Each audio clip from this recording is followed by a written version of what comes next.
So now we're going to talk about vegetable gardening for the bone lazy amongst you. I believe in having everything as low maintenance as possible, because who likes weeding? I mean, really. I enjoy spending time in my garden, but I don't want to spend my time on little nitpicky chores.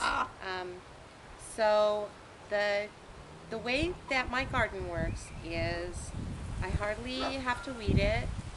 Watering is a breeze, and I never have to cultivate it, which is good for many reasons.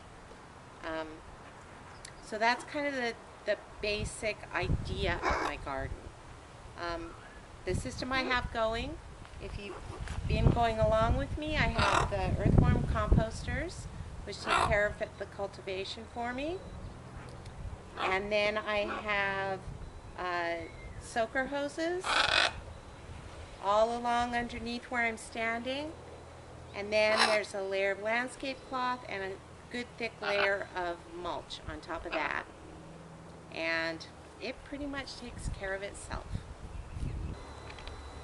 Okay, so this is what I started with. The whole area I was standing in had weeds about this deep all over it. And of course the first step was to dig as many of them out as possible. But that's pretty much the only digging I've done the whole time. Dug it out, cleaned it out as well as I could, dug in some organic matter. You always want to give yourself a good head start. Give the worms something to eat so they wander your garden. And then you start with the landscape cloth, and we'll take a look at that in a minute.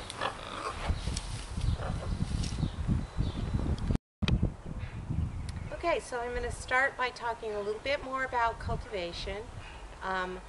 Once I had the weeds removed, mostly, and some organic stuff dug into the soil, then I put in my earthworm composters. And once you have those in, over time, the worms will keep all the soil around them dug up so that you don't have to dig it anymore. And they also fertilize it. Worm castings are among the best things that you can put in your garden for fertilizer.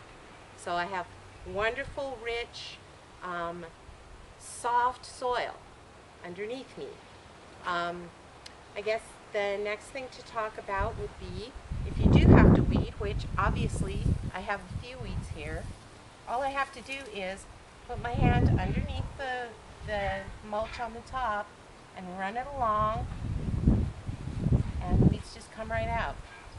And instead of putting them in my composter, I just leave them right on the top because they will rot down all on their own and produce more mulch for me. Just a side note on the mulch that I used.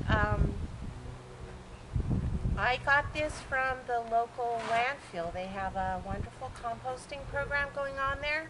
They take all the green waste and make it into this stuff, which came with a lovely crop of mushrooms, so I know it's really healthy stuff.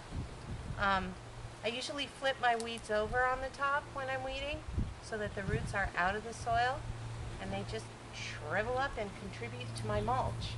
Even a larger weed like this, you can just reach down in there and it pops right out because, see, it doesn't have any roots. And the reason for that is the landscape cloth. Now if I remove a little bit of my mulch, we can see what's going on down below. There's a nice layer of landscape cloth here. And if I pull it back a little more, you can see the soaker hose underneath.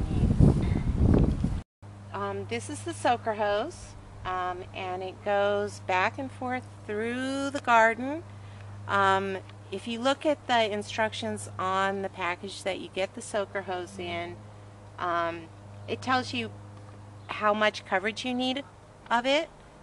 This one said it will water a 2-foot swath. So the way I have it laid out, it's 4 foot apart in kind of a snake pattern back and forth across the garden. So there's 4 feet between each one.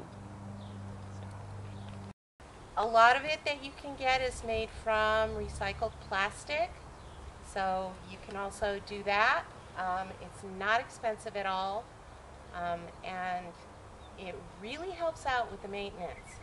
Okay, so got the soaker hose laid out, putting the landscape cloth down, mulch over the top, and the way it works is very low water use. Being in Southern California, where it's always a drought, it's a big concern for me, but it really should be a big concern anyway, since water is going to be one of the big issues upcoming with all our people on this planet. I usually deep water because I want to encourage my plants to have nice long roots. So I'll leave it on for 3 or 4 hours, but I'm only watering maybe once a week.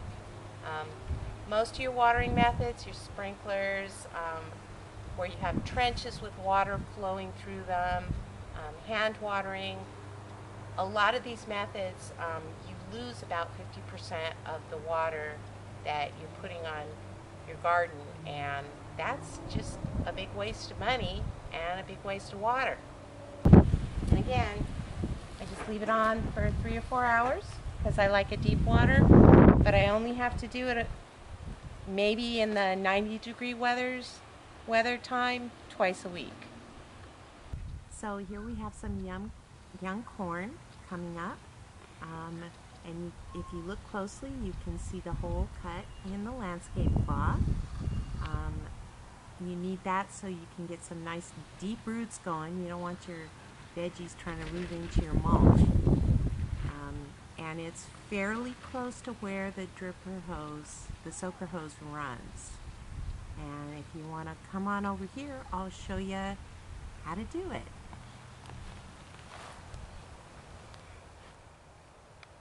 So I've brushed aside the mulch here, and I've cut a little X into the landscape cloth. What I'm going to do is I'm going to take my finger and just loosen the soil up a little bit.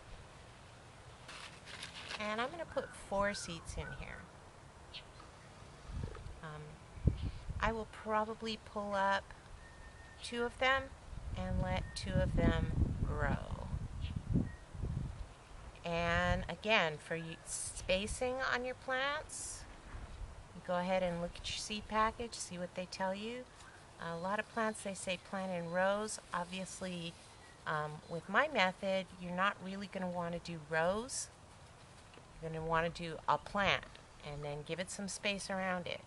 So make a guesstimation as to how much space you think you need and go ahead and plant your garden.